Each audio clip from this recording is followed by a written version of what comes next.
Alright guys, आज हम लोग पार्टनरशिप का एडमिशन का एक सम्स करेंगे, जो कि है illustration number 58। So without any wasting time, without wasting any time हम लोग चलिए वाला सम स्टार्ट करते हैं। देखिए सम्स में क्या बोल रहा है, एक बार रीड करते हैं। A and B share the profits of a business in the ratio 5:3। Question में साफ साफ अपने को बता रहा है कि दो पार्टनर है ए और बी, और ये लोग जो प्रॉफिट शेयर करते हैं वो 5:3 का रेशियो में शेयर करते हैं। They admit C into the firm for 1/4 share in the profits to be contributed equally by A and B। तो जो नया पार्टनर आ रहा है C, उसको कितना पोर्शन मिलेगा प्रॉफिट का? 1/4 शेयर मिलेगा प्रॉफिट का। और उसका जो शेयर है वो दोनों कौन बियर करेंगे? A और B इक्वली बियर करेंगे। On the date of admission of C, the balance sheet of the firm was as follows. मतलब जिस दिन C का एडमिशन हो रहा है पार्टनरशिप में, उस दिन का अपने को बैलेंस शीट दे दिया है। अपने इनिशियली कभी बैलेंस शीट नहीं पढ़ेंगे। आइए स्ट्रेट अवे हम लोग क्या करते हैं, एडजस्टमेंट्स पढ़ते हैं। क्या बोल रहा है क्वेश्चन? बोल रहा है कि she will bring 30,000 for his share of capital and goodwill. मतलब टोटल 30,000 रुपया लेके आएगा सी, उसी में उसका गुडविल भी और कैपिटल भी है। चलिए, हम लोग को सेग्रीगेट करके नहीं दिया अमाउंट। आगे क्या बोल रहा है question? Goodwill of the firm has been valued at 3 years purchase of average super profits for the last 4 years। मतलब सुपर प्रॉफिट मेथड से अपने को क्या करना है, गुडविल का कैलकुलेशन करना है। Average profits of the last 4 years are 20,000। अपने को एवरेज प्रॉफिट निकाल के बता दिया है, 20,000 है। While the normal profits can be earn with capital employed और 12,000। मतलब हम लोग कैपिटल के ऊपर जो नॉर्मल प्रॉफिट कमाया वो कितना है? 12,000 रुपये। अपने को नॉर्मल प्रॉफिट निकाल के दे दिया सम्स में। Furniture is under valued by 12,000। मतलब फर्नीचर अंडर वैल्यू किया हुआ, तो अपने उसको बढ़ाएंगे। And the value of stock is reduce to 13,000। Stock का वैल्यू जो है वो 13,000 से रिड्यूस हो रहा है। और हम लोग प्रोविडेंट फंड को ना 1,000 रुपया से बढ़ाएंगे। मतलब provident fund, any kind of fund is a liability, तो 1,000 रुपया से काइंड ऑफ एक लायबिलिटी बढ़ रहा है। और क्रेडिटर से अनरिकॉर्डेड 6,000। मतलब रिकॉर्ड किया हुआ नहीं था क्रेडिटर। इसका मतलब क्या है कि हम लोग इसको अब रिकॉर्ड करेंगे तो क्रेडिटर्स बढ़ जाएगा हमारा। हम लोग को बोला है रिवैल्यूएशन अकाउंट बनाने, पार्टनर्स कैपिटल अकाउंट बनाने और बैलेंस शीट बनाने ABC। मतलब सी के एडमिशन के बाद का बैलेंस शीट बोला है। तो स्टेट अवे अपने चलिए सबसे पहले रिवैल्यूएशन का अकाउंट रेडी कर लेते हैं। सबसे एक एक करके हम लोग सारा एडजस्टमेंट्स को सॉल्व करते चलिए। हम लोग को बोला था फर्नीचर 12,000 से अंडर वैल्यूड है, तो अगर फर्नीचर 12,000 से अंडर वैल्यूड है तो हम लोग उसको बढ़ा देंगे। और कोई भी एसेट अगर बढ़ता है तो हम लोग उसको क्या करते हैं, यहाँ पे लिखते हैं क्रेडिट साइड में, क्योंकि एंट्री होता है asset account debit to revaluation और एसेट का नाम फर्नीचर है, तो फर्नीचर 12,000 से अपने बढ़ा दिए यहाँ पे। फिर अपने को क्या बोला है, अपना जो स्टॉक है, स्टॉक को हम लोग 13,000 में रिड्यूस करना है। तो पहले स्टॉक कितना था? 15,000, सब 13,000 हो गया। तो कितना से कम हो गया? 2,000 से। तो एसेट घटता है तो अपने यहाँ पे लिखते हैं, तो टू स्टॉक 2,000 अपने लिख के यहाँ पे छोड़ देंगे। अपने को एक लाइबिलिटी रिकॉर्ड करना था जो कि प्रोविडेंट फंड के नाम से 1,000 रुपए का, तो अपने लाइबिलिटी बढ़ाएंगे तो अपने यहाँ पे लिखते, तो 1,000 रुपए से टू प्रोविडेंट फंड अपने लिख देंगे। क्रेडिटर्स भी अपने को लिखना है क्योंकि अनरिकॉर्डेड था, तो उसको रिकॉर्ड करना है। क्रेडिटर्स रिकॉर्ड करेंगे तो लाइबिलिटी बढ़ जाएगा। और कोई भी लाइबिलिटी अगर बढ़ता है तो अपने उसको यहाँ पे लिखते हैं, तो 6,000 लिख दिए। क्रेडिट साइड का टोटल कर देंगे, यही डेबिट साइड में लिख देंगे। जो डिफरेंस आएगा 3,000, सिंस डिफरेंस आया तो ये रिवैल्यूएशन प्रॉफिट है, ये किस में बटेगा? पार्टनर्स में बनेगा, ओल्ड पार्टनर्स में, in old profit sharing ratio. और ओल्ड प्रॉफिट शेयरिंग रेशियो 5:3 है, तो 3,000 को 5:3 में अगर अपने बांटेंगे आप रेशियो में, तो आपका यही अमाउंट आएगा। तो 5:3 का रेशियो बांट देगा। मैं एक बार आपको कैलकुलेट करके दिखा दे रहा हूँ। 3,000 है तो 5:3 कैसे होगा? 5 और 3 दोनों का रेशियो ऐड होकर 8 हो जाएगा। तो पहला का पोर्शन हो जाएगा 5/8,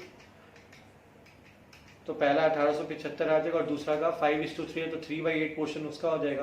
तो 3 × 3 डिवाइडेड बाई 8 हो जाएगा। तो देखिए आपका 1125 आ गया। तो अपना रिवैल्यूएशन अकाउंट तो कंप्लीट हो गया गाइस। आइए नेक्स्ट पेज में आते हैं। अब हम लोग गुडविल का कैलकुलेशन करेंगे। सुपर प्रॉफिट मेथड से बोला है, तो सुपर प्रॉफिट कैसे निकलता है? अपना average profit minus normal profit super profit होता है। तो अपने को एवरेज प्रॉफिट क्वेश्चन में 20,000 रुपया बोल दिया था, और अपने को नॉर्मल प्रॉफिट भी 12,000 बता दिया था। दोनों का डिफरेंस सुपर प्रॉफिट हो गया। और गुडविल क्या है? 4 years purchase of super profit है, तो 3 years है rather, 3 years purchase of super profit. तो 8,000 को 3 से इंटू कर देंगे तो अपना 24,000 आ गया। तो गुडविल का कैलकुलेशन भी हो गया। फिर अपने को क्या बोला है यहाँ पे नोट में, एक बार ध्यान से देखिएगा क्या बोला है नोट्स में। She brings in his share of goodwill in cash, therefore he brings in 24,000। अच्छा, तो और अपने को क्वेश्चन में देखिए यहाँ पे बोल दिया था कि यहाँ पे क्वेश्चन में कहीं ना कहीं जिक्र जरूर हुआ होगा कि गुडविल जो है वो कैश में लेके, अगर नहीं भी लाया बोलेगा ऐसा तो अपने क्या करेंगे, ऐसा अज्यूम कर लेंगे। फाइन, राइट, क्योंकि अपने को क्वेश्चन में फर्स्ट एडजस्टमेंट में बोला है कि सी कैपिटल और गुडविल लेकर आया, तो कैश में लेके आया, तो अपना फर्म का गुडविल 24,000 है, तो उसका 1/4 पोर्शन सी लेके आएगा, तो इसका 1/4 निकाल देंगे तो 6,000 आ जाएगा। तो 30,000 वो टोटल लेके आया, उसमें 6,000 गुडविल हो गया, तो कितना बचा 24,000। 24,000 इसका कैपिटल हो जाएगा, तो 6,000 डिवाइड, और ये जो 6,000 का जो गुडविल है वो 6,000 का गुडविल सैक्रिफाइसिंग रेशियो में ए और बी के बीच इक्वली बढ़ जाएगा। फाइन, तो आइए हम लोग इसका एडजस्टमेंट करते हैं। सबसे पहले अपने आप कैपिटल अकाउंट बनाएंगे। कैपिटल अकाउंट में दो साइड होता है, debit credit, particulars ABC, particulars ABC. सबसे पहले बाय बैलेंस विडी लिखेंगे। इसमें अपना स्टार्टिंग का कैपिटल 40 और 30,000 जो अपने को देखिए यहाँ पे दिया हुआ है क्वेश्चन में बैलेंस शीट में, इन दोनों का कैपिटल अपने लिख देंगे, क्योंकि स्टार्टिंग कैपिटल सी का नहीं है तो अपने नहीं लिखेंगे। फाइन, उसके बाद वर्कमैन कॉम्पेंसेशन रिजर्व। देखिए क्वेश्चन में वर्कमैन कॉम्पेंसेशन रिजर्व दिया, अगर आप क्वेश्चन देखेंगे तो यहाँ पे आपको दिखाई देगा बैलेंस शीट में 4,000 और वर्कमैन कॉम्पेंसेशन रिजर्व का सिंस कुछ काम नहीं हो, तो मैंने आपको बताया था इस पे ओल्ड पार्टनर्स का हक होता है, तो ये इनका जो रेशियो है 5:3 में बढ़ जाएगा दोनों पार्टनर में, तो 5:3 में इसको बांट दीजिएगा, तो अब 2,500 और 1,500 आएगा। रिवैल्यूएशन प्रॉफिट जो अपने रिवैल्यूएशन अकाउंट से है वो भी दोनों पार्टनर में बढ़ जाएगा। अब ये कैपिटल के लिए मैंने आपको बताया था कि सी जो है टोटल 30,000 रुपीज लेके आया है, उसमें से 6,000 तो उसका गुडविल हो गया, तो कैपिटल कितना हो गया 30 - 6 दैट इज 24,000, तो 24,000 कैपिटल का हो गया।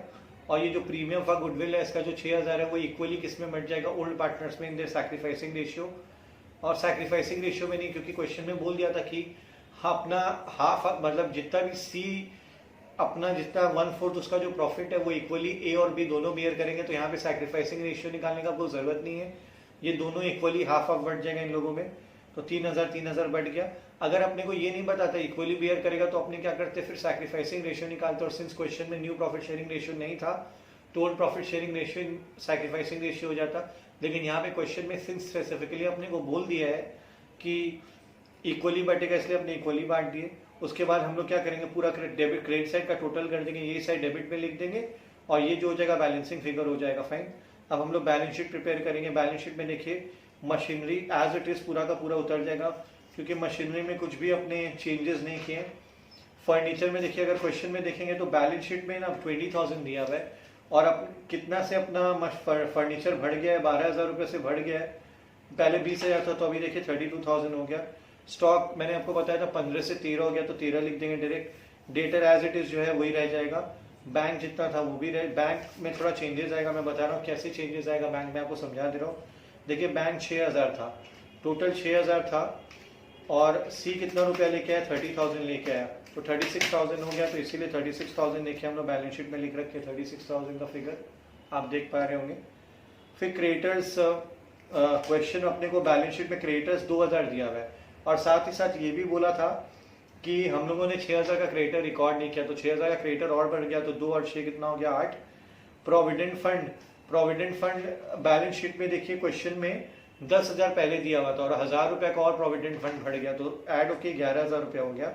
और फिर कैपिटल अकाउंट का जो बैलेंस है, ये तीनों का जो एक टू बैलेंस शीट है इसी को अपने उतार देंगे, दोनों को देखेंगे तो गाइज हम लोग का बैलेंस शीट मैच हो जाएगा। आई होप आपको ये क्वेश्चन बहुत अच्छे से समझ में आया होगा गाइज। ठीक है, मैं इसका आपको फोटो भी भेज दूंगा, और कोई भी क्वेरी होगा तो आप मेरे से पूछ लीजिएगा। Thank you so much.